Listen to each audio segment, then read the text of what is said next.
উচ্চ মাধ্যমিক রাষ্ট্রবিজ্ঞান, একাদশ শ্রেণী, নির্বাচন ও প্রতিনিধিত্ব, ফার্স্ট পাস্ট দ্য পোস্ট ব্যবস্থা, সংজ্ঞা, বৈশিষ্ট্য, সুবিধা ও অসুবিধা। এখানে first past the post system বিষয়টিকে বিস্তারিতভাবে আলোচনা করা হলো।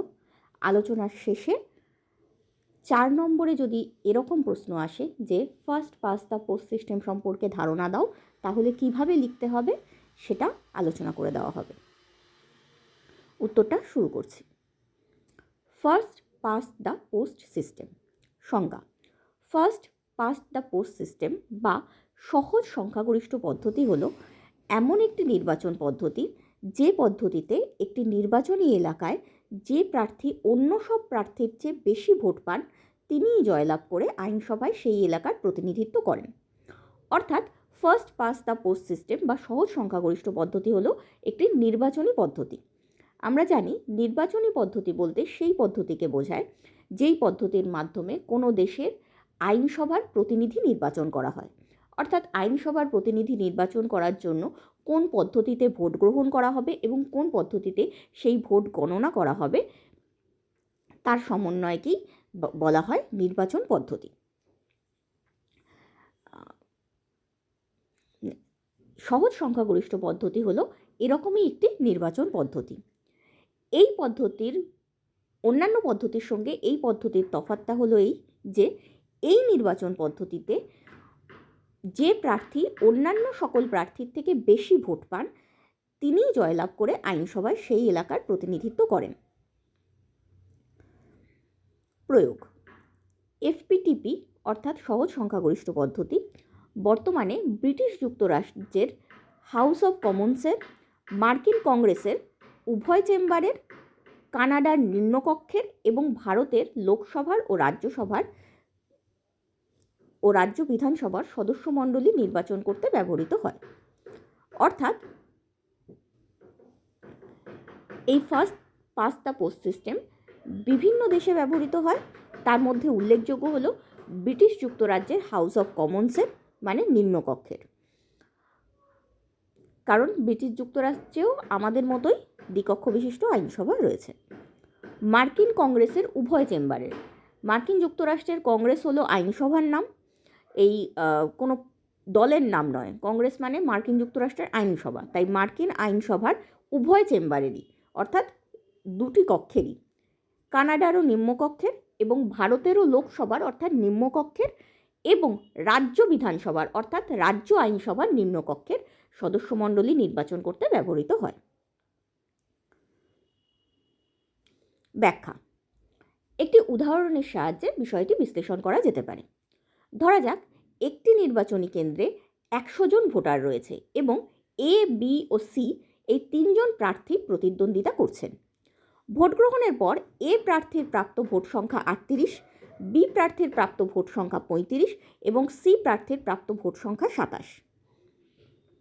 যেহেতু এ প্রার্থীর প্রাপ্ত ভোট সংখ্যা অন্য সকল প্রার্থীর এককভাবে প্রাপ্ত ভোট সংখ্যার তুলনায় সবথেকে বেশি, সেহেতু তিনি নির্বাচিত প্রতিনিধি হিসেবে ঘোষিত হন। অর্থাৎ মাত্র 38% সমর্থন পেলেই তিনি ওই আসনের শতভাগ মানুষের কণ্ঠস্বর হিসেবে বিবেচিত হন। এখানে উল্লেখযোগ্য হচ্ছে যে এ প্রার্থীর এককভাবে প্রাপ্ত ভোট সংখ্যার তুলনায় অন্য সকল প্রার্থীর এককভাবে প্রাপ্ত ভোট সংখ্যা কম হতে হবে। অর্থাৎ যদি আমি এখানে দেখি যে বি ও সি প্রার্থীর যৌথভাবে অর্থাৎ একসঙ্গে পাওয়া ভোট সংখ্যা কত, তাহলে 35 + 27 বেরোবে, যেটা এ প্রার্থীর অর্থাৎ 38 প্রাপ্ত ভোট সংখ্যা অর্থাৎ 38-এর থেকে অনেক বেশি। তাই 100 ভাগ মানুষের বা কোনো এলাকার বেশিরভাগ মানুষের কণ্ঠস্বর হতে হবে বা বেশিরভাগ মানুষ কর্তৃক সমর্থিত হতে হবে এ প্রার্থীকে, সেরকম বিষয়টা নয়। বিষয়টা হলো বাকি সব প্রার্থীর এককভাবে সমর্থন তারা যা পেয়েছে তার তুলনায় একে বেশি সমর্থন পেতে হবে এককভাবে। এখানেও একটা টুইস্ট আছে বলতে গেলে, যে যদি কোনো দুই প্রার্থী মানে বি আর সি যদি জোট গঠন করে তাহলে আবার বিষয়টা অন্যরকম হয়, তাহলে আবার এ প্রার্থী জিততে পারবে না, বি আর সি এর জোট জিতে যাবে। কাজে বিষয়টা হলো টোটাল ভোট কে বেশি পেয়েছে বা কোন জোট বেশি পেয়েছে। কোনো এরিয়ার মানুষের মধ্যে বেশিরভাগ মানুষ কাকে ভোট দিয়েছে সেটা এক্ষেত্রে বিবেচ্য নয়। উদাহরণ, ভারতের সহজ সংখ্যাগরিষ্ঠ পদ্ধতি বা এফপিটিপির একটি উদাহরণ হিসেবে 1984 সালের লোকসভা নির্বাচনের কথা তুলে ধরা যেতে পারে। উল্লেখযোগ্য, প্রতি বছরই কিন্তু এফপিটিপি পদ্ধতিতেই আমাদের লোকসভা নির্বাচন হয়।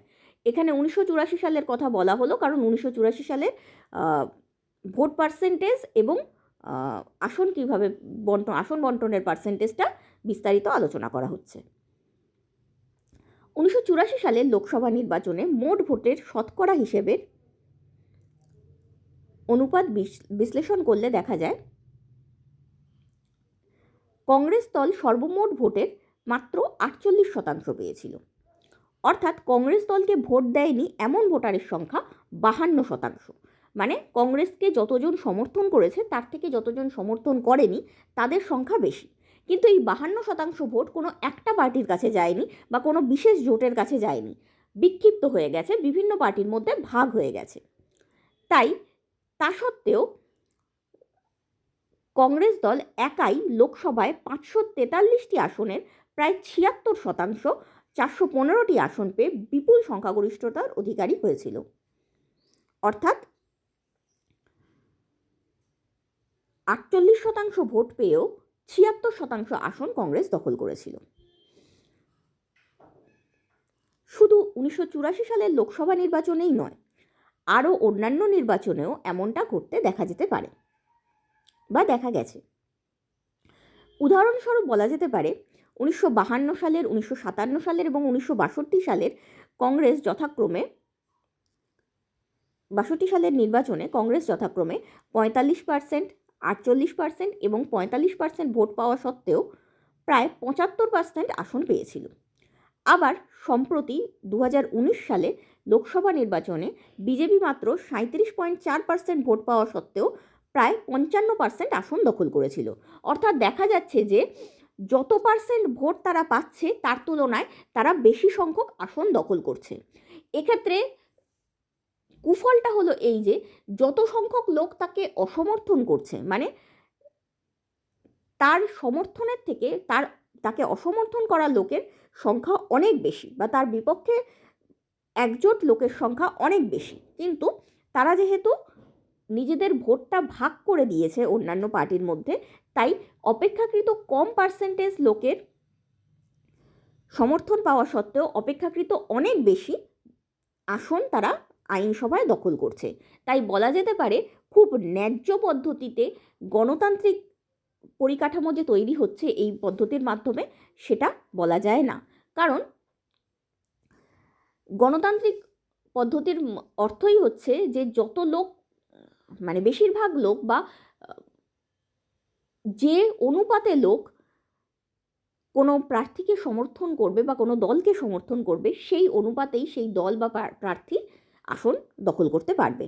কিন্তু এই পদ্ধতির ক্ষেত্রে বিষয়টা উল্টো হচ্ছে, যত পার্সেন্ট ভোট তারা পাচ্ছে তার থেকে অনেক বেশি পার্সেন্ট আসন তারা দখল করছে আইনসভায়।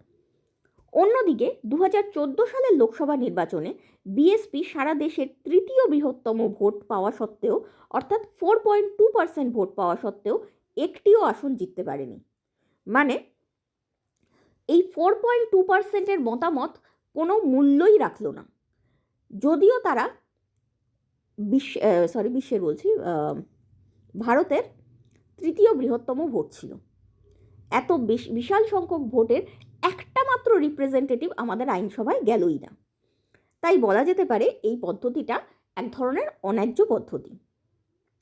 তোমাদের 2 নম্বরের বা 4 নম্বরের এই প্রশ্নও আসতে পারে যে এই পদ্ধতিকে অন্যায্য পদ্ধতি বলে কেন। যদি 2 নম্বরের পদ্ধতি আসে এইটুকু লেখাই যথেষ্ট হবে। তাও আমি প্রশ্নটা উত্তর পরে ডিসকাস করে দেব। বৈশিষ্ট্য: সমগ্র দেশকে কয়েকটি ক্ষুদ্র ক্ষুদ্র নির্বাচন কেন্দ্রে বিভক্ত করে ভোট গ্রহণের ব্যবস্থা করা হয়। অর্থাৎ এই পদ্ধতিতে কিভাবে ভোট গ্রহণ করা হয় না, প্রথমত সমগ্র দেশকে কয়েকটি ক্ষুদ্র ক্ষুদ্র নির্বাচন কেন্দ্রে বিভক্ত করে ভোট গ্রহণের ব্যবস্থা করা হয়। সামগ্রিকভাবে ভারতকে সর্বমোট 543টি নির্বাচন কেন্দ্রে ভাগ করা হয়েছে। এখানে তোমরা দেখতে পাবে লোকসভায় আসন সংখ্যাও, টোটাল আসন সংখ্যাও 543টি। তা ভারতবর্ষকে টোটাল 543টি নির্বাচন কেন্দ্রে ভাগ করা হয়। এরপর প্রতিটি নির্বাচন কেন্দ্রের জন্য প্রতিটি রাজনৈতিক দল একজন করে প্রার্থী মনোনয়ন করে, অর্থাৎ প্রতিটি রাজনৈতিক দলের তরফ থেকে একটি করে প্রার্থী নির্বাচনে প্রতিদ্বন্দ্বিতা করে। উল্লেখযোগ্য নির্দল প্রার্থীও হতে পারে, কাজে রাজনৈতিক দল এক্ষেত্রে ম্যাটার করে না, ম্যাটার করে প্রত্যেকটা সেক্টরের বা প্রত্যেকটা অংশের কিছু ব্যক্তির সমর্থন পুষ্ট একজন ব্যক্তি প্রার্থী হিসেবে দাঁড়াতে পারে, অর্থাৎ টোটাল এলাকার মধ্যে একজনই প্রার্থী জিতবে। তাই একই পার্টি বা একই দল একাধিক প্রার্থী দাঁড় করায় না। 3 নম্বর পয়েন্ট বা এরপর কি করা হয় না, প্রত্যেক ভোটার একটি করে ভোটদানের অধিকারী। এক্ষেত্রে ভোটাররা রাজনৈতিক দল, প্রার্থী অথবা এই দুইয়ের মধ্যে ভারসাম্য বজায় রেখে ভোটদান করতে পারে, অর্থাৎ প্রত্যেক ভোটারের কার্যকরী ভোট একটি এবং প্রত্যেক ভোটার একটি মাত্র ভোট দিতে পারে। কিভাবে এই ভোটদানের ব্যবস্থা করা হয় না, যদি ব্যালট পত্রে বা ইভিএম মেশিনের মাধ্যমে যেভাবেই এই ভোটদানের ব্যবস্থা করা হোক না কেন, সেই ভোটপত্রে উল্লেখিত থাকে কোন প্রার্থী দাঁড়াচ্ছে, সে কোন রাজনৈতিক দলের সমর্থন পুষ্ট, এই দুটো বিষয় স্পষ্টভাবে উল্লেখিত থাকে। এছাড়া আমাদের এখানে চিহ্নটাও সেই সংশ্লিষ্ট রাজনৈতিক দলের চিহ্নও উল্লেখিত থাকে, যাতে যারা নিরক্ষর ভোটার তাদের যাতে অসুবিধা না হয়। তাই বলা যেতে পারে যে একই ব্যালট পত্রের মাধ্যমে ভোটাররা দেখতে পাচ্ছে কোন ব্যক্তিকে তারা ভোট দিতে পারবে, সেই প্রার্থী সম্পর্কে তারা নলেজ নিতে পারে, আবার কোন রাজনৈতিক দলকে তারা ভোট দিচ্ছে সেই দলের এজেন্ডা বা দল ভবিষ্যতে কী কী করতে পারে সেই সম্পর্কে তারা বিবেচনা করতে পারে, আবার এই দুইয়ের মধ্যে ভারসাম্য রক্ষা করেও তারা ভোটদান করতে পারে, অর্থাৎ এক্ষেত্রে তারা খুব সুস্পষ্ট মতামত দিতে পারে, তাদের মতামত প্রদান করতে সুবিধা হয়। তাদের কোনো সময় এই আফসোসটা থেকে যায় না যে যদি এই প্রার্থী আমি জানতাম যে অন্য রাজনৈতিক দল থেকে দাঁড়াচ্ছে তবেই ভোট দিতাম, আদারওয়াইজ দিতাম না, বা যদি জানতাম এই প্রার্থী অমুক রাজনৈতিক দলের অংশ তাহলে ভোট দিতাম, বা আমি তো ভেবেছিলাম যে এই প্রার্থী এতদিন এই পার্টি করে এসছে তাহলে সেই রাজনৈতিক দলেরই অংশ, তাই ভোট দিয়েছি, এরকম কোনো কনফিউশন তার মধ্যে থাকে না।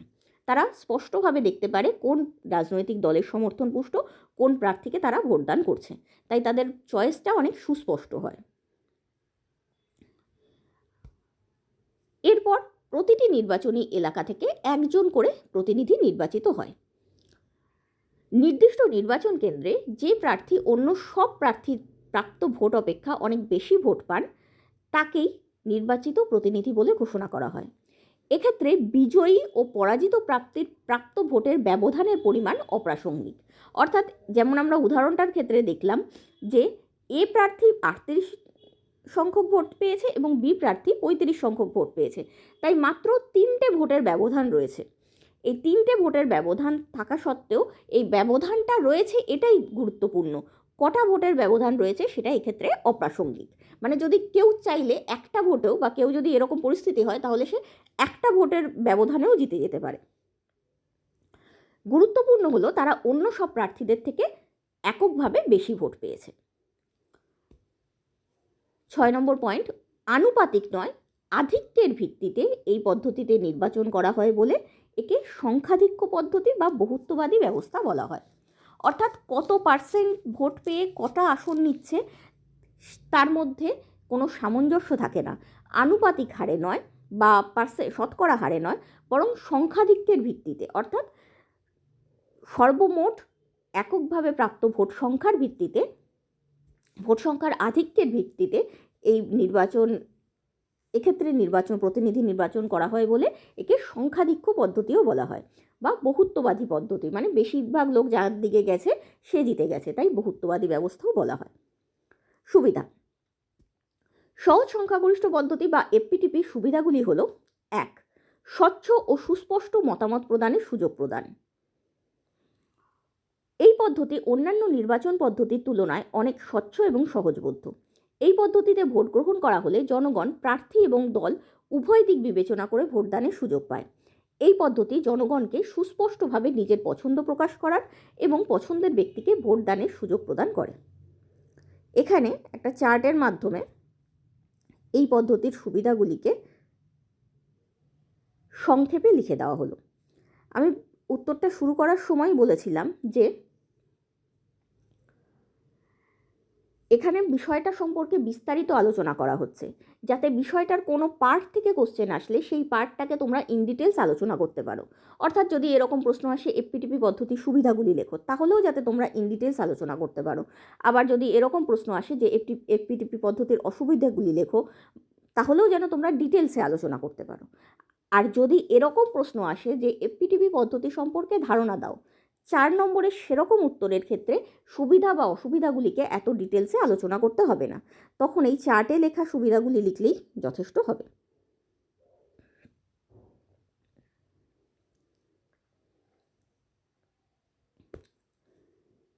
পয়েন্ট নাম্বার 2, সরল নির্বাচন পদ্ধতি। এই পদ্ধতি অন্যান্য নির্বাচন পদ্ধতির তুলনায় অনেক সরল। সংশ্লিষ্ট নির্বাচন কেন্দ্রে যে কোনো একজন প্রার্থীকে একটি ভোট দিয়ে নির্বাচন করা সাধারণ মানুষের পক্ষে সুবিধাজনক।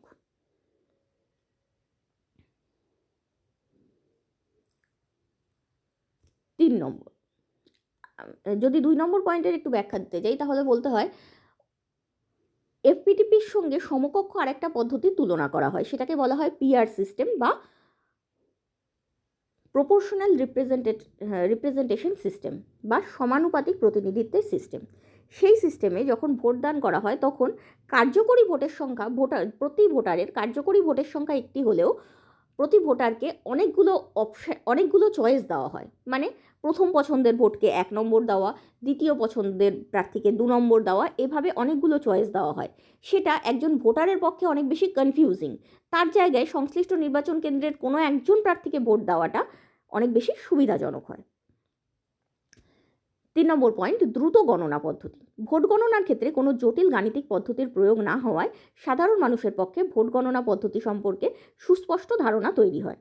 গণনা পদ্ধতি সরল হওয়ার ফলে অতি দ্রুত নির্বাচনের ফলাফল ঘোষণা করা সম্ভব হয়। ফলে এই পদ্ধতিতে নির্বাচনী প্রক্রিয়া অনেক কম সময়ের মধ্যে সম্পন্ন করা যায়। অর্থাৎ এক্ষেত্রে ভোট গণনার একটাই সিস্টেম, টোটালটা গণনা করো তাহলেই বোঝা যাবে কে কটা ভোট পেয়েছে। কোনো জটিল গাণিতিক পদ্ধতি নেই বা কোনো কোটা ফিল আপ করার বিষয় নেই। তাই জটিল অঙ্ক না করতে হওয়ায় বিষয়টা অনেক বেশি সরল হয় এবং নির্বাচনের ফলাফল অনেক তাড়াতাড়ি ঘোষণা করা সম্ভব হয়। লোকের পক্ষেও বোঝা সহজ হয় এবং ফলাফল ঘোষণার ক্ষেত্রেও তাড়াতাড়ি ফলাফল ঘোষণা করা সম্ভব হয়। 4 নম্বর পয়েন্ট, বৃহদায়তন রাষ্ট্রের উপযোগী। ভারতের মতো বৃহদায়তন ও বিপুল জনসংখ্যা বিশিষ্ট রাষ্ট্রের পক্ষে এই পদ্ধতি ছাড়া অন্য সকল পদ্ধতিতে নির্বাচন পরিচালনা করা অনেক বেশি জটিল, সময় সাপেক্ষ এবং ব্যয়বহুল। 5 নম্বর পয়েন্ট, স্থিতিশীল সরকার গঠন। পার্লামেন্টারি শাসন ব্যবস্থায় শাসক দলের সংখ্যাগরিষ্ঠতা সরকারের স্থিতিশীলতার জন্য একান্ত প্রয়োজনীয়। এই পদ্ধতিতে সংখ্যাগরিষ্ঠ রাজনৈতিক দলই সরকার গঠন করতে সমর্থ হয়। ফলে তাদের দীর্ঘমেয়াদী উদ্দেশ্য এবং রাজনৈতিক মতাদর্শ একই থাকার ফলে আইনসভায় কার্য পরিচালনা সহজ হয় এবং সরকারের স্থায়িত্ব বৃদ্ধি পায়। অর্থাৎ এই পদ্ধতিতে স্থিতিশীল সরকার গঠন হয়, কারণ সরকারের যে কটা রিপ্রেজেন্টেটিভ আসছে প্রত্যেকেই অধিকাংশ লোকের ভোট পেয়েছে এবং যে রাজনৈতিক দল অধিকাংশ ভোট পেয়েছে সেই রাজনৈতিক দলই বেশি আসন গ্রহণ করে বা বেশি আসন দখল করে। সেক্ষেত্রে ওই রাজনৈতিক দলের প্রতিটি লিডারের দীর্ঘমেয়াদী উদ্দেশ্য এক থাকার ফলে এবং রাজনৈতিক মতাদর্শ এক থাকার ফলে আইনসভায় কোনো বিল আসলে তাদের উদ্দেশ্য ম্যাচ খায় এবং তারা প্রত্যেকেই সেই বিলটার প্রতি সমর্থন জানায়। তাই আইনসভার কার্য পরিচালনাও সুষ্ঠু হয় এবং সরকারও অনেক বেশি স্থায়ী হয়, কারণ বারবার তারা অনাস্থা প্রস্তাব আনে না সরকারের বিরুদ্ধে। এই স্থায়ী হওয়ার ফলে সরকার অনেক দীর্ঘমেয়াদী পরিকল্পনা নিতে পারে। সরকার যদি নিজেই স্টেবল না হয় তাহলে তো বেশি দিন যে পরিকল্পনার প্রভাব বা সুফল আমরা 5 বছর পর দেখতে পাবো বা 3 বছর পর দেখতে পাবো, সেই ধরনের পরিকল্পনা সরকার নিতে চায় না। সরকার চায় তাড়াতাড়ি যেটা রেজাল্ট পাওয়া যাবে তাতে কম ভালো হলেও ভালো, কিন্তু জনগণের সমর্থন পাওয়ার জন্য সেই ধরনের পরিকল্পনা গ্রহণ করতে হয় সরকারকে। এতে দীর্ঘমেয়াদী পরিকল্পনার সুফল পাওয়া থেকে আমরা বঞ্চিত হই। কিন্তু এই ব্যবস্থার ফলে সরকার যেহেতু স্টেবল হয় বা স্থিতিশীল হয়, সরকারের বিরুদ্ধে যেহেতু বারবার অনাস্থা প্রস্তাব আসে না, তার জন্য সরকার দীর্ঘমেয়াদী অনেক পরিকল্পনা গ্রহণ করতে পারে। এবং সরকারের সঙ্গে বেশিরভাগ আইনসভার সদস্যের রাজনৈতিক মতাদর্শ এবং দীর্ঘমেয়াদী উদ্দেশ্য যদি যেহেতু একই থাকে, তাই আইনসভায় কোনো বিল আসলে সেই বিলও খুব তাড়াতাড়ি বিনা প্রতিদ্বন্দ্বিতায় বা বিনা বিরোধে পাশ হয়ে যাওয়ার সম্ভাবনা বৃদ্ধি পায়, বা কম বিরোধে পাশ হয়ে যাওয়ার সম্ভাবনা বৃদ্ধি পায়। এখানে দীর্ঘমেয়াদী উদ্দেশ্য বা রাজনৈতিক মতাদর্শ বলতে বোঝানো হচ্ছে যে কোনো দলের যেটা আলটিমেট গোল বা যে মতামত বা মতাদর্শ সমর্থন করে সেই দল গঠিত হয়েছে সেরকম। যেমন আমরা যদি ধরে নিই যে কোনো দেশের দুটো রাজনৈতিক দল আছে। এক ধরনের রাজনৈতিক দল সোশ্যালিস্ট বা সমাজতান্ত্রিক মতবাদে বিশ্বাসী, এবং অপর রাজনৈতিক দল উদারনৈতিক বা লিবারেলিস্ট রাজনৈতিক মতাদর্শে বিশ্বাসী। এবার লিবারেলিস্ট পার্টি সবসময় চাইবে লিবারেলিস্ট অর্থনৈতিক বিলগুলোকে আনতে, অর্থাৎ যেই বিলগুলো বড় বড় ইন্ডাস্ট্রিয়ালিস্টদের সপক্ষে যাবে সেই ধরনের বিল আনতে। কিন্তু সোশ্যালিস্ট পার্টি সবসময় চাইবে সাধারণ মানুষের বা বলতে গেলে অপেক্ষাকৃত গরিব লোকেদের যেই সমস্ত বিলে সুবিধা হয়, ভাতা কিভাবে আনা যায়, তাদের কিভাবে সাপোর্ট করা যায়, সেই ধরনের বিল আনতে। এবার প্রতিটা বিল আসার সময় এই দুপক্ষের ঝগড়া লেগে যাবে। তাই যদি আইনসভায় যে পার্টি সরকার গঠন করছে বা মন্ত্রিত্বে রয়েছে সেই পার্টির লোক বেশি না থাকে, তাহলে প্রতিটা বিল নিয়েই শুধুমাত্র বিরোধিতা হতে থাকবে এবং কোনো বিলই পাস হতে পারবে না। ফলে একটা অস্বস্তিকর পরিস্থিতি তৈরি হবে। তাই বলা হয় এই পদ্ধতিতে ভোট গ্রহণ করা হলে সরকার স্থিতিশীল হয় এবং এর ফলে আইনসভার পরিচালনাও সহজ হয় এবং সরকারের উৎকর্ষতাও বৃদ্ধি পায়। 6 নম্বর পয়েন্ট, শক্তিশালী বিরোধী দল গঠন। এই পদ্ধতিতে সরকার পক্ষের মতো শক্তিশালী বিরোধী পক্ষের গঠনও সুবিধাজনক, যা সরকার পক্ষে স্বৈরাচারিতা রোধের একমাত্র হাতিয়ার। কারণ দ্বিদলীয় শাসন ব্যবস্থায় এই পদ্ধতি বিশেষভাবে উপযোগী। এটা ব্যাখ্যা করতে গিয়ে আবার ওই পুরনো উদাহরণটা দেখা যেতে পারে যে এ প্রার্থী ভোট পেল 38% এবং বি প্রার্থী পেল 35%। তাহলে একেবারে বিরোধী দল হিসেবে বা মেন বিরোধী দল হিসেবে বি প্রার্থীর রাজনৈতিক দল অনেক বেশি জোর পাবে, এবং এ প্রার্থীরও সবসময় ভয়ে ভয়ে থাকতে হবে যে মাত্র 4টে ভোটের ব্যবধান, যদি 4টে ভোট এক্সট্রা বি প্রার্থী পরের বারের নির্বাচনে পেয়ে যায় তাহলে এ প্রার্থী হেরে যেতে পারে। তাই এরকম একটা পরিস্থিতি থাকার ফলে এ প্রার্থীও খুব বেশি স্বৈরাচারী আইন আনতে পারবে না, কারণ তারও ভয় পেতে হয় যে পরের বার নির্বাচনে ব্যাপারটা তার বিরুদ্ধে চলে যেতে পারে, এবং বি প্রার্থীর সেই জোর আছে যে তারা ভোট টেনে দিতে পারে। তাই এই পদ্ধতিতে শক্তিশালী বিরোধী দল গঠিত হয় এবং এর ফলে শাসকের স্বৈরাচারিতা রোধ হয়। 7 নম্বর পয়েন্ট, দায় নির্ধারণ করা সহজ বা জয়ী প্রার্থীর প্রত্যক্ষ দায়িত্ব। এই পদ্ধতিতে ভোটাররা কোনো রাজনৈতিক দলের পরিবর্তে কোনো প্রার্থীকে সরাসরি নির্বাচন করেন বলে জনগণের প্রতি সেই প্রার্থীর দায়বদ্ধতা বৃদ্ধি পায়, কারণ দলের দোহাই দিয়ে সে নিজের দায়িত্বহীনতা চাপা দিতে পারে না। ফলে সেই প্রার্থী অনেক বেশি দায়িত্বশীল হয়, অর্থাৎ সেই প্রার্থীর সঙ্গে ডাইরেক্ট তার ভোটারের যোগসূত্র তৈরি হয় এবং সেই প্রার্থীর ডাইরেক্ট জবাবদিহিতা বা প্রত্যক্ষ দায়িত্ব তৈরি হয়। 8 নম্বর পয়েন্ট, আঞ্চলিক ও গোষ্ঠীগত প্রতিনিধিত্বের সুযোগ। এই পদ্ধতিতে ক্ষুদ্র সামাজিক গোষ্ঠীগুলি আইনসভায় প্রতিনিধি প্রেরণের সুযোগ পায়। তাছাড়া অপেক্ষাকৃত ক্ষুদ্র অঞ্চলভিত্তিক নির্বাচন হওয়ার ফলে প্রতিটি নির্বাচনী এলাকা নিজস্ব প্রতিনিধি আইনসভায় প্রেরণের সুযোগ পায়। ফলে সমাজের সব স্তরের এবং দেশের সব অঞ্চলের সমস্যাগুলি আইনসভায় তুলে ধরা অনেক সহজ হয়। অর্থাৎ এই পদ্ধতিতে অনেক ক্ষুদ্র ক্ষুদ্র সামাজিক গোষ্ঠীগুলি নিজেদের প্রতিনিধি প্রেরণের সুযোগ পায়, কারণ নির্বাচনী এলাকা ছোট এবং একই এলাকায় সাধারণত এক ধরনের গোষ্ঠীই বসবাস করে। এছাড়া অপেক্ষাকৃত ক্ষুদ্র ক্ষুদ্র অঞ্চলভিত্তিক নির্বাচন হওয়ায় প্রতিটা অঞ্চলের প্রতিনিধি আইনসভায় স্থান পায় এবং সেই সব অঞ্চলের এবং সমাজের সব স্তরের সমস্যাগুলি আইনসভায় তুলে ধরা অনেক সহজ হয়। এর ফলে যেটা গণতন্ত্রের আসল উদ্দেশ্য, যে প্রত্যেকের রিপ্রেজেন্টেশন পাওয়া, প্রত্যেকের প্রতিনিধিত্ব করা, সেই উদ্দেশ্যটা সফল হয়। অসুবিধা: সহজ সংখ্যাগরিষ্ঠ পদ্ধতি বা এফপিটিপির অসুবিধাগুলি হল: 1. বিভাজন ও তোষণের রাজনীতি। এই নির্বাচন ব্যবস্থায় রাজনৈতিক প্রার্থী বা দল প্রায়শই ভোট ব্যাংক গঠনের জন্য সেক্টরাল রাজনীতির কৌশল অবলম্বন করেন।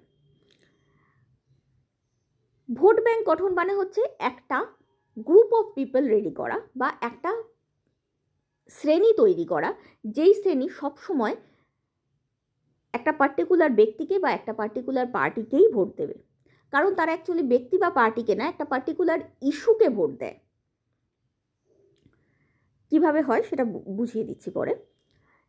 তাই এই ধরনের শিওর শর্ট ভোটের একটা শ্রেণী তৈরি করা, যে এরা আমাকেই ভোট দেবে, এরকম একটা শ্রেণী তৈরি করা বা এরকম একটা ভোট ব্যাংক গঠনের জন্য তারা অনেক সময় সেক্টরাল রাজনীতির কৌশল অবলম্বন করে। সেক্টরাল রাজনীতি হচ্ছে এই এলাকায় এই ইস্যুটা বা এই বিষয়টা খুব গুরুত্বপূর্ণ, ধরো এক্স এলাকায় ওয়াই বিষয়টা খুব গুরুত্বপূর্ণ, তাই সবসময় তারা সেই বিষয় নিয়েই চর্চা করে, যাতে ওই এলাকার লোকেদের উত্তেজিত করা যায় সেই বিষয় সম্পর্কে এবং ভোটটা নিজেদের দিকে টানা যায়। কারণ কোনো রাজনৈতিক দল নিজের অনুগত ভোটারদের নিয়ে ভোট ব্যাংক গড়ে তুলতে পারলে তার ভোটে জেতার সম্ভাবনা অনেক বেড়ে যায়।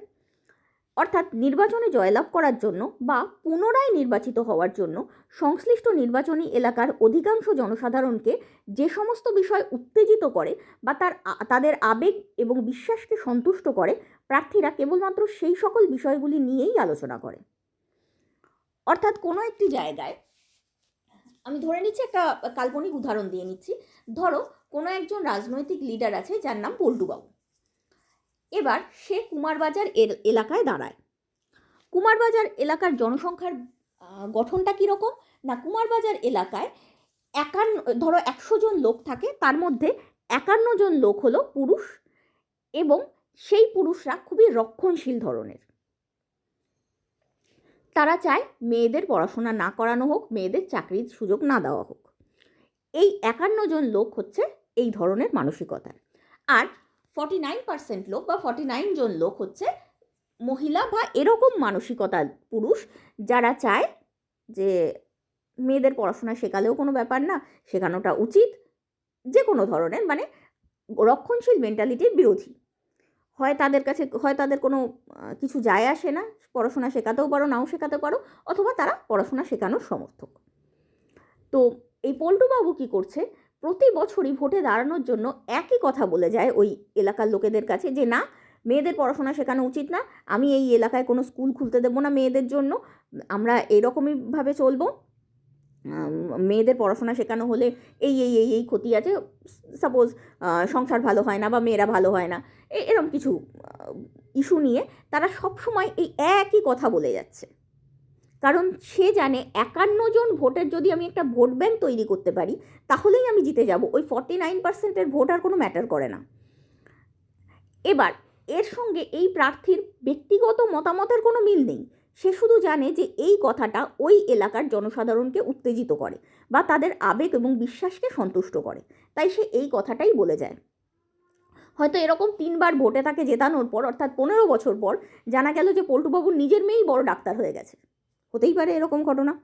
সেক্ষেত্রে মনে হতে পারে যে পল্টুবাবুর পলিটিক্যাল কেরিয়ার শেষ হয়ে যাবে, না, সেরকম কিছু হবে না, কারণ তখন আবার পল্টুবাবু যেহেতু এক জায়গা থেকে আরেক জায়গায়ও প্রার্থী আমরা দিতে পারি, তাই যে কোনো রাজনৈতিক দল দিতে পারে, তাই তখন আবার পল্টুবাবু কুমারীবাজার এরিয়ায় গিয়ে বলবে, দেখেছো আমি আমার মেয়েকে পড়াশোনা শিখিয়েছি, মেয়েদের পড়াশোনা শেখানো কত ভালো।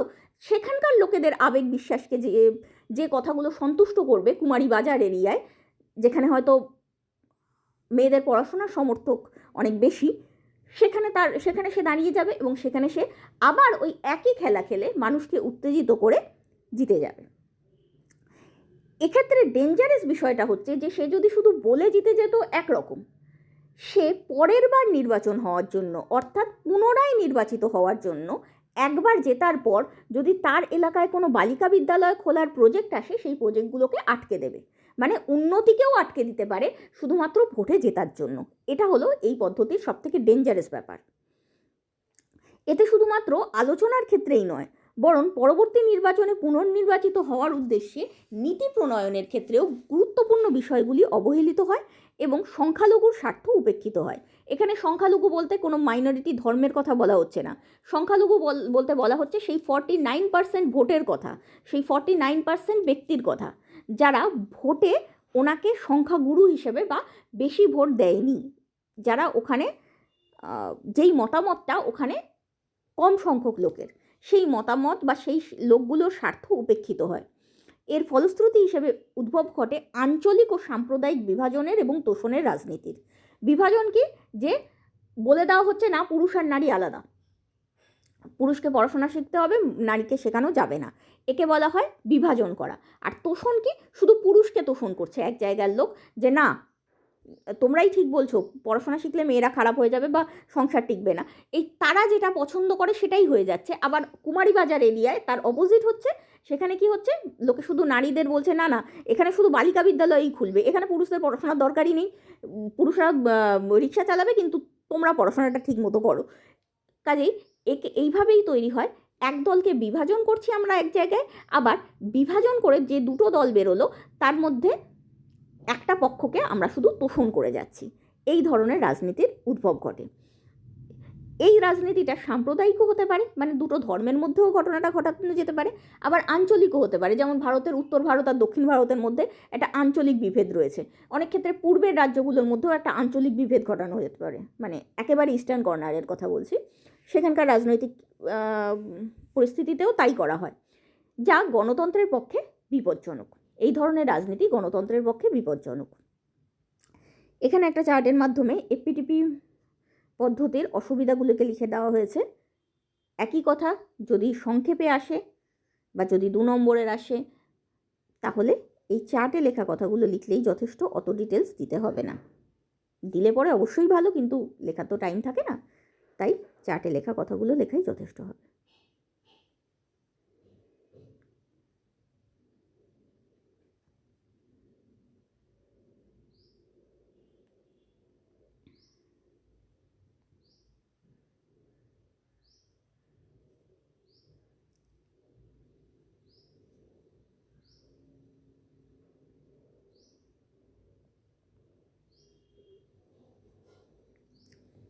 পয়েন্ট নাম্বার 2, অসম প্রতিনিধিত্ব ব্যবস্থা।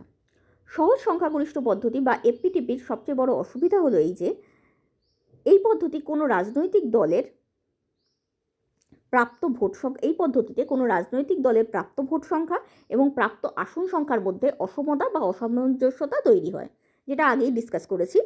জনপ্রতিনিধিরা অল্প পরিমাণে সমর্থন পেয়েও নির্বাচিত হতে পারেন, কারণ বিজয়ী ও পরাজিত প্রাপ্ত ভোটের ব্যবধান এক্ষেত্রে অপ্রাসঙ্গিক। গুরুত্বপূর্ণ হলো তারা অন্য প্রার্থীর চেয়ে বেশি ভোট পেয়েছেন। স্বাভাবিকভাবেই এই ব্যবস্থায় যে দল বেশি সংখ্যক আসন জিতেছে তাকে সবচেয়ে বেশি ভোটের অধিকারী হতে হবে এমনটা নয়, কেবলমাত্র তাকে বিরোধী দলগুলোর থেকে এককভাবে বেশি ভোট পেতে হবে। সুতরাং এই ব্যবস্থায় জনগণের ইচ্ছার বা প্রতিনিধিত্বের সঠিক প্রতিফলন ঘটে না। উদাহরণস্বরূপ বলা যেতে পারে 1952 সালে, 1957 সালে এবং 1962 সালের নির্বাচনে কংগ্রেস যথাক্রমে 45%, 48% এবং 45% ভোট পাওয়া সত্ত্বেও লোকসভায় প্রায় 75% আসন পেয়েছিল। আবার সম্প্রতি 2019 সালের লোকসভা নির্বাচনে বিজেপি মাত্র 37.4% ভোট পাওয়া সত্ত্বেও 55% আসন দখল করেছিল। অন্যদিকে 2014 সালের নির্বাচনে বিএসপি সারা দেশে তৃতীয় বৃহত্তম ভোট অর্থাৎ 4.2% ভোট পাওয়া সত্ত্বেও 4.2% ভোট পাওয়া সত্ত্বেও একটিও আসন জিততে পারেনি। এই কারণে অনেকে এই পদ্ধতিকে সংখ্যাগরিষ্ঠের অত্যাচার বলে অভিহিত করেছেন। এটা দুবার রিপিট করা হয়েছে এই কারণে, যদি শুধু অসুবিধা আসে তাহলে তোমার এটা লিখতে হবে এইভাবে। যারা একবার উল্লেখ করবে তাদের দ্বিতীয়বার উল্লেখ না করলেও চলবে, বা না করাটাই উচিত। নাম্বার 3, বিপক্ষ ভোটের মূল্যহীনতা ও অপচয়। এই পদ্ধতির নির্বাচনে কম সংখ্যক ভোট পাওয়া প্রার্থীকে প্রদত্ত ভোটের মূল্য থাকে না, অর্থাৎ উদাহরণটা ফলো করলে বোঝা যেতে পারে প্রার্থী বিকে এবং প্রার্থী সিকে যারা ভোট দিয়েছে তাদের ভোটগুলো নষ্ট হলো এক প্রকার। এরকম দৃষ্টান্ত অনেক আছে যেখানে বিজয়ী প্রার্থী যত সংখ্যক ভোট পেয়েছেন তার চেয়ে বিপক্ষে দাঁড়ানো প্রার্থীদের মোট ভোট সংখ্যা বহুগুণ বেশি, যেটা এই উদাহরণের ক্ষেত্রেও পাওয়া যায়। এ প্রার্থী পেয়েছে মাত্র 38% ভোট এবং বি এবং সি প্রার্থীর যৌথ ভোট সংখ্যা 35.27%, মানে 38-এর থেকে অনেক বেশি। বিপক্ষের ভোট ভাগাভাগির কারণে, যেহেতু এখানে বি এবং সি দুটো প্রার্থীর মধ্যে ভোটটা ভাগ হয়ে যাচ্ছে, তার জন্য তারা জিততে পারেনি। কিন্তু এটা তো বাস্তব সত্য যে সংশ্লিষ্ট নির্বাচন কেন্দ্রের বেশিরভাগ ভোটার বিজয়ী প্রার্থীকে ভোট দেননি। এটা তো সত্যিই হয়ে যাচ্ছে যে অত সংখ্যক ভোটার বিজয়ী প্রার্থীকে ভোট দেয়নি। এখন এই বিপক্ষের ভোটগুলি যারা দিয়েছেন তাদের সমর্থনের বা তাদের দেওয়া ভোটের কোনো মূল্যই রইল না, বিপক্ষের ভোটগুলি নষ্ট হলো। এটি সহজ সংখ্যাগরিষ্ঠ পদ্ধতির একটি অন্যতম ত্রুটি। আগেই বলেছিলাম যে এই পদ্ধতিটা একটা অন্যায্য পদ্ধতি হিসেবে বিবেচিত হয়। কী কারণে এই পদ্ধতিকে অন্যায্য পদ্ধতি বলে সেটা অ্যাকচুয়ালি এই পদ্ধতির কুফলগুলো আলোচনা করলেই বোঝা যাবে। তাও সেটাকেও যাতে সংক্ষেপে যদি এরকম প্রশ্ন আসে 2 নম্বরে বা 4 নম্বরেও যদি আসে যে কী কারণে এই পদ্ধতিকে অন্যায্য পদ্ধতি বলা হয়, সেটা লিখে দেওয়া হয়েছে এই চার্টের মাধ্যমে।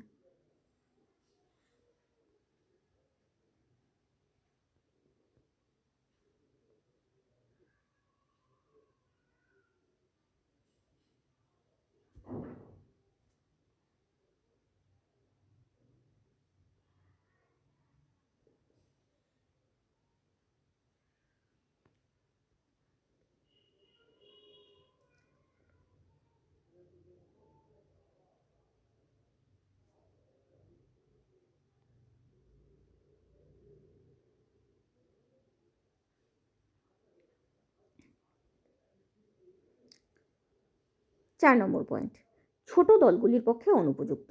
অনেকে মনে করেন ছোট দলগুলির পক্ষে সহজ সংখ্যাগরিষ্ঠ পদ্ধতি উপযুক্ত নয়। তার কারণ হলো এ ধরনের ব্যবস্থায় ছোট দলগুলি কোনোভাবেই বড় দলগুলির সঙ্গে টেক্কা দিয়ে সরকার গড়ার প্রতিদ্বন্দ্বিতায় সংখ্যাগরিষ্ঠ আসন জিততে পারে না। বেশিরভাগ ক্ষেত্রেই তাদের বড় দলের সঙ্গে জোট বাঁধা ছাড়া কোনো উপায় থাকে না। এইভাবে দর কষাকষি রাজনীতিতে তারা টিকে থাকার চেষ্টা করে। উদাহরণস্বরূপ বলা যায় বর্তমানকালের ইন্ডিয়া জোটের কথা। এখানে যেটা আমরা আগের উদাহরণটা দেখলেই বুঝতে পারবো, যদি বি এবং সি জোট বাঁধে তাহলে এ থেকে জিতে যেতে পারে, তাহলে অন্ততপক্ষে দুজন ভাগাভাগি করে হলেও কিছু আসন নিতে পারে। কিন্তু যদি সেটা না হয় তাহলে সমস্ত মতামত এরই চলবে, কারণ এই পুরো জিতে যাবে। তাই অনেক সময় ছোট ছোট দলগুলো জোট বাঁধে। এই জোট বাঁধার ক্ষেত্রে প্রবলেম হলো দর কষাকষি। প্রতিটা রাজনৈতিক দলের একটা দীর্ঘমেয়াদী রাজনৈতিক মতাদর্শ রয়েছে এবং একটা দীর্ঘমেয়াদী উদ্দেশ্য রয়েছে এবং একটা রাজনৈতিক মতাদর্শ রয়েছে। সাপোজ ধরে নেওয়া যাক এখানে বা কলকাতায় ধরো দুটো রাজনৈতিক দল রয়েছে, একটা বাংলা দল আর একটা মুসলিম দল। এরা দুজন হাত মেলালো ভোটে জেতার জন্য, কারণ না হয় বিপক্ষ দল জিতে যাচ্ছে। এবার যেহেতু মুসলিম দলের মেন ভাষা উর্দু, তাই বাংলা দলের মেন উদ্দেশ্য বা দলটা গঠন করার মেন কারণ বাংলা ভাষাকে এগিয়ে নিয়ে যাওয়া হলেও তারা একটু হলেও কম্প্রোমাইজ করতে বাধ্য, কারণ যে দলের সঙ্গে তারা হাত মিলিয়েছে সেই দল অন্য ভাষাভাষীর লোক নিয়ে গঠিত। আবার মুসলিম দলও একটু হলেও পিছপা হতে বাধ্য উর্দুকে প্রচার করার ক্ষেত্রে, কারণ তারা আবার যে দলের সঙ্গে হাত মিলিয়েছে তারা বাংলাকে সমর্থন করে। ফলে দর কষাকষি রাজনীতিতে দলের আসল উদ্দেশ্যটাই মিটে যায় বা উদ্দেশ্যটাই বিফল হয়ে যায়। দলটা যে কারণে গঠিত হয়েছিল সেটাই অনেক সময় ভুলে যাওয়া হয়, বা দলটা যে কাদের রিপ্রেজেন্টেশন করছে সেই রিপ্রেজেন্টেশন অ্যাকচুয়ালি বা প্রতিনিধিত্ব অ্যাকচুয়ালি করাই হয় না। এটা হলো এই পদ্ধতির আরেকটি অসুবিধা। 5 নম্বর পয়েন্ট, অস্থিতিশীল জোট সরকার গঠন। এই ব্যবস্থা আপাত দৃষ্টিতে স্থিতিশীল মনে হলেও বাস্তবে একটি অস্থিতিশীল জোট সরকার গঠনের পরিস্থিতি তৈরি করে।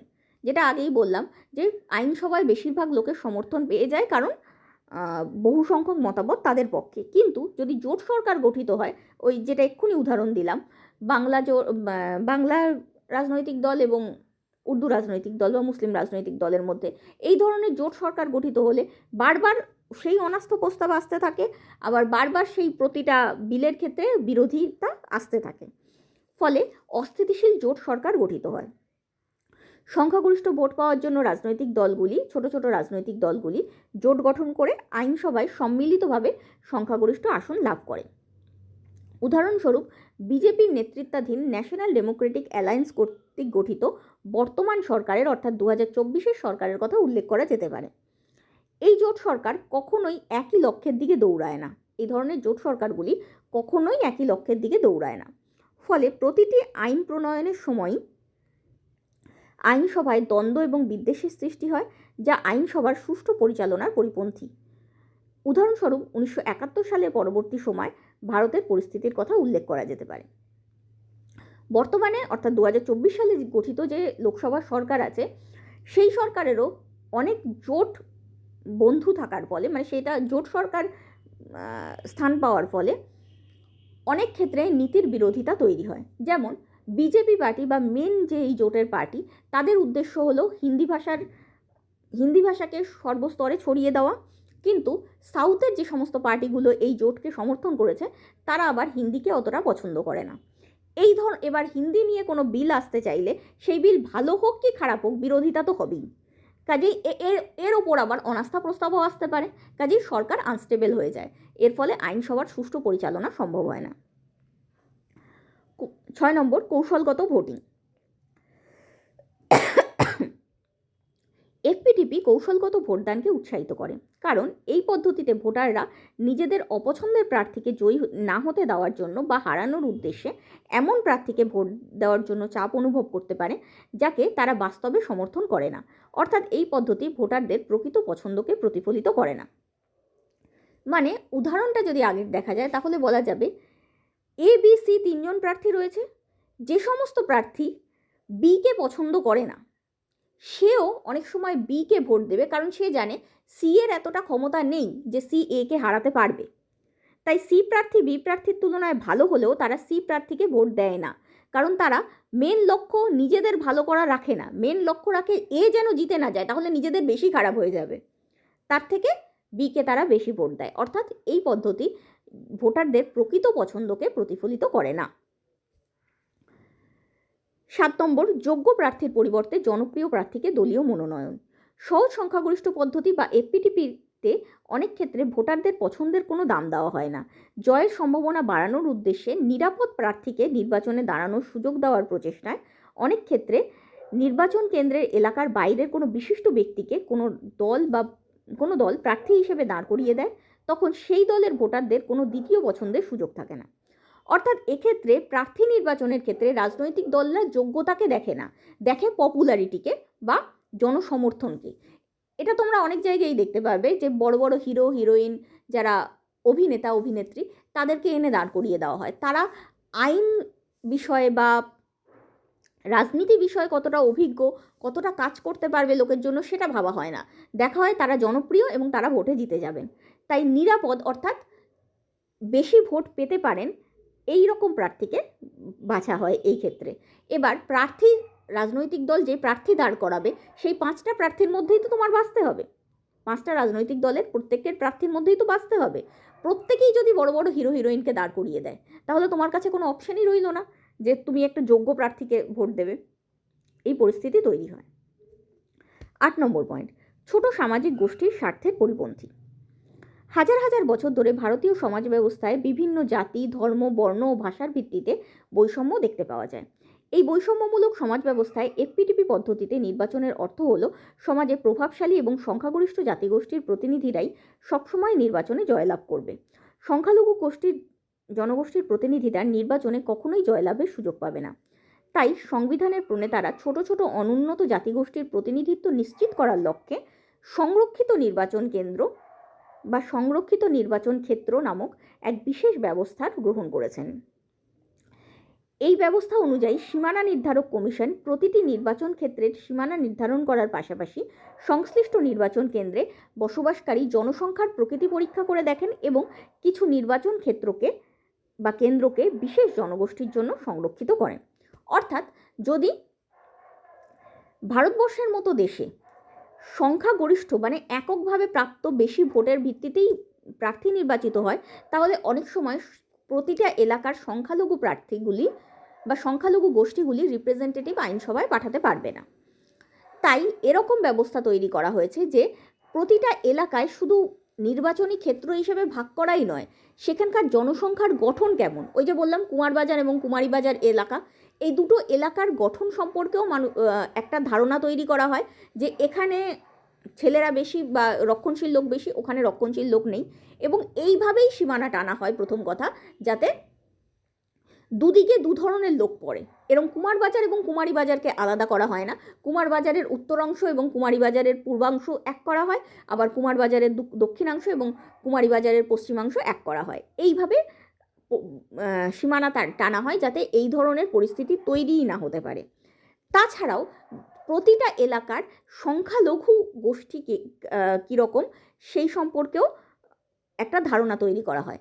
তপশিলি জাতি এবং উপজাতির লোকরা সারা ভারতে ছড়িয়ে থাকলেও এরকম বিশেষ বিশেষ কিছু এলাকা আছে যেখানে তাদের সংখ্যা বেশি, সেই সমস্ত এলাকাকে বিশেষ নির্বাচনী ক্ষেত্র হিসেবে বা সংরক্ষিত নির্বাচনী ক্ষেত্র হিসেবে চিহ্নিত করা হয়, এবং সেই এলাকায় যে রাজনৈতিক দলই প্রার্থী দিক না কেন ওই বিশেষ জাতিভুক্ত প্রার্থীকেই তাদের নির্বাচন করতে হবে বা তাদের প্রার্থী হিসেবে মনোনয়ন করতে হবে। অর্থাৎ যে নির্বাচন কেন্দ্রে উপজাতিদের সংখ্যা বেশি সেই নির্বাচন কেন্দ্রের প্রার্থীদের হতে হবে সংশ্লিষ্ট উপজাতির সদস্য বা প্রতিনিধি। একইভাবে যে নির্বাচন কেন্দ্রে তপশিলভুক্ত জাতিভুক্তদের সংখ্যা বেশি, তপশিলি জাতিভুক্তদের সংখ্যা বেশি, সেখানে তপশিলি জাতির প্রার্থীদের জন্য আসনটি সংরক্ষণ করা হয়। এতে প্রতিটি জাতি সংখ্যালঘু জাতি হলেও রিপ্রেজেন্টেশনের সুযোগ পায়। পরবর্তীকালে আবার যদি জনসংখ্যা পরিবর্তিত হয় তখন সীমানাও পরিবর্তিত হয়ে যায়। পরবর্তীকালে জনসংখ্যার পরিবর্তিত প্রকৃতির উপর ভিত্তি করে সংরক্ষিত নির্বাচন কেন্দ্রগুলি পরিবর্তিত করা হতেই পারে। নির্দিষ্ট জনগোষ্ঠীর জনসংখ্যার ভিত্তিতে লোকসভা বা বিধানসভায় তাদের আসন সংখ্যাও নির্ধারিত হয়। বর্তমানে লোকসভার 543 জন আসনের নির্বাচিত প্রতিনিধিদের মধ্যে 84টি আসন তপশিলি জাতি এবং 47টি আসন তপশিলি উপজাতিদের জন্য সংরক্ষিত করা হয়েছে 2019 সালে 26শে জানুয়ারি অনুযায়ী। এই বিধানটি প্রাথমিকভাবে 10 বছরের জন্য করা হলেও ধারাবাহিকভাবে সংবিধান সংশোধনীর মাধ্যমে বর্তমানে 2030 পর্যন্ত বাড়ানো হয়েছে। অর্থাৎ আপাতত 2030 পর্যন্তই এই পদ্ধতিটা চলবে। সংরক্ষণের মেয়াদ শেষ হলে সংসদ অর্থাৎ আইনসভা এটিকে আরও বাড়ানোর সিদ্ধান্ত নিতে পারে। এই হলো তপশিলি জাতি এবং তপশিলি উপজাতিদের রিপ্রেজেন্টেশন। কিন্তু আরেক ধরনের রিপ্রেজেন্টেশনও আছে, সেটা হচ্ছে মহিলা রিপ্রেজেন্টেশন। তাই স্থানীয় স্বায়ত্তশাসন সংস্থাগুলিতে মহিলাদের জন্য 1/3 আসন সংরক্ষণের ব্যবস্থা করা হয়েছে, যাতে মহিলাদেরও সঠিক রিপ্রেজেন্টেশন করা সম্ভব হয়। 9 নম্বর পয়েন্ট, গেরিম্যান্ডারিং বা জেরিম্যান্ডারিং। একই ব্যাপার, যেটা এক্ষুনি বোঝালাম যে ওই কুমারবাজার এবং কুমারীবাজার এলাকাকে এইভাবে আলাদা না করে এমনভাবে আলাদা করা হবে, এমনভাবে সীমানাটা টানা হবে বা এমনভাবে নির্বাচনী ক্ষেত্রে বিভক্ত করা হবে যাতে দু ধরনের এরিয়ায় দু ধরনের লোকজন থাকে। নির্বাচনী এলাকা অপেক্ষাকৃত ছোট হওয়ায় সীমানা কিভাবে টানা হয় তা নির্বাচনের ফলাফলে গুরুত্বপূর্ণ প্রভাব ফেলতে পারে।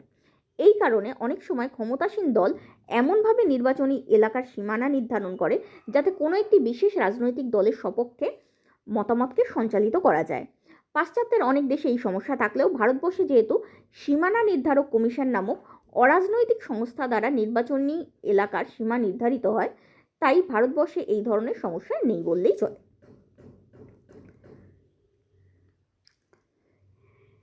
ভারতবর্ষে কেন এই সিস্টেমকে বা এফপিটিপি সিস্টেমকে গ্রহণ করা হয়েছে?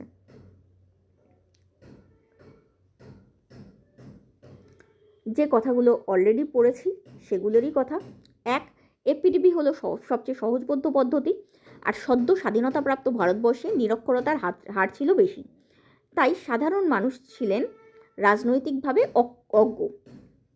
যেহেতু তাদের রাজনৈতিক জ্ঞান বেশি ছিল না, তাই সহজবোধ্য পদ্ধতি তাদের পক্ষে গ্রহণ করা বেশি সমীচীন ছিল। দ্বিতীয়, ব্রিটিশ ঔপনিবেশিক আমলে ভারতের বিভিন্ন অংশে ইতিমধ্যেই এফপিটিপি চালু ছিল, এফপিটিপি ব্যবস্থা ব্যবহৃত হতো। এই পরিচিতি ও অভিজ্ঞতা এর গ্রহণকে সহজ করে তুলেছিল। অর্থাৎ ন্যূনতম অভিযোজন করতে হতো এর মাধ্যমে, বেশি চেঞ্জেস করার প্রয়োজন ছিল না, যেহেতু অলরেডি কিছু লোক এই পদ্ধতির সঙ্গে পরিচিত ছিল, তাই সুবিধা হয়েছে এটাও। 3 নম্বর, এফপিটিপি সরল পদ্ধতি এবং দীর্ঘকাল ইংরেজদের অধীনস্থ ভারতে উপযুক্ত নির্বাচনী পরিকাঠামোর অভাব ছিল, উপরন্তু নির্বাচন পরিচালনায় সরকার ছিল অনভিজ্ঞ, তাই সরল পদ্ধতি তাদের পক্ষে সুবিধাজনক। চতুর্থত, ভোট গণনার ক্ষেত্রে কোনো জটিল গাণিতিক পদ্ধতি এক্ষেত্রে প্রয়োগ না হওয়ায় সাধারণ মানুষের পক্ষে ভোট গণনা পদ্ধতি সম্পর্কে সুস্পষ্ট ধারণা তৈরি হয় এবং গণনা পদ্ধতি সরল হওয়ার ফলে অতি দ্রুত নির্বাচনের ফলাফল ঘোষণা করা সম্ভব হয়। পঞ্চম, সদ্য স্বাধীনতাপ্রাপ্ত ভারতবর্ষ ছিল অর্থনৈতিক দিক থেকে দুর্বল, আর এই পদ্ধতি ছিল সবচেয়ে সাশ্রয়ী পদ্ধতি। পরের পয়েন্ট, ভারতের মতো বৃহদায়তন ও বিপুল জনসংখ্যা বিশিষ্ট রাষ্ট্রের পক্ষে এই পদ্ধতি ছাড়া অন্যান্য সকল পদ্ধতিতে নির্বাচন করা ছিল জটিল, সময় সাপেক্ষ এবং ব্যয়বহুল। স্বাধীনতার পরবর্তী সময় ভারতবর্ষকে সুসংগঠিত ও সুশৃঙ্খল করার উদ্দেশ্যে গৃহীত বহু দীর্ঘমেয়াদী প্রকল্প এবং পরিকল্পনা সাফল্যমণ্ডিত করার উদ্দেশ্যে সরকারের দীর্ঘমেয়াদী উদ্দেশ্যগত এবং রাজনৈতিক মতাদর্শগত মিল, স্থায়িত্ব এবং স্থিতিশীলতা ছিল অত্যন্ত জরুরি। তাই আইনসভায় কার্যপরিচালনা সহজ হয়, এর জন্য এই পদ্ধতিকে গ্রহণ করা হয়েছিল। এই পদ্ধতিতে শক্তিশালী বিরোধী পক্ষের গঠন সুবিধাজনক, যা সরকারের স্বৈরাচারিতা রোধের একমাত্র উপায়। এই পদ্ধতিতে ভোটার ও প্রার্থীর মধ্যে যোগসূত্র তৈরি হয়, যাতে প্রার্থীর প্রত্যক্ষ দায়িত্ব এবং দায় নির্ধারণ করা সহজ হয়।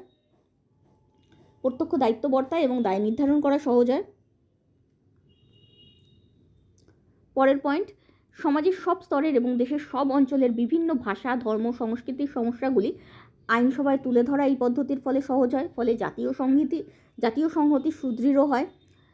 পরের পয়েন্ট, অর্থাৎ আঞ্চলিক ও গোষ্ঠীগত প্রতিনিধিত্বের সুযোগ যেহেতু এই পদ্ধতি দেয়, তার ফলে সুবিধা হয়। এবং পরের পয়েন্ট, এটি সরাসরি প্রতিনিধিত্বের গণতান্ত্রিক নীতি এবং সংখ্যাগরিষ্ঠ শাসনের নীতির সঙ্গে সামঞ্জস্যপূর্ণ, মানে সাধারণ গণতান্ত্রিক পদ্ধতি এটা। আর তারপরের পয়েন্ট এবং লাস্ট পয়েন্ট হলো, ডক্টর বি.আর. আম্বেদকরের নেতৃত্বাধীন গণপরিষদের খসড়া কমিটি বিভিন্ন নির্বাচনী ব্যবস্থা অধ্যয়ন করে এবং ভারতের সামাজিক রাজনৈতিক বৈচিত্র্য এবং একটি সহজ ও বোধগম্য ভোটদান পদ্ধতির প্রয়োজনীয়তা বিবেচনা করে এফপিটিপি পদ্ধতিকে বেছে নেওয়ার সুপারিশ করেছেন। কারণ বিভিন্ন দেশে আমরা অলরেডি পড়ে এসেছি যে এই পদ্ধতি অলরেডি গ্রহণ করা হয়েছে।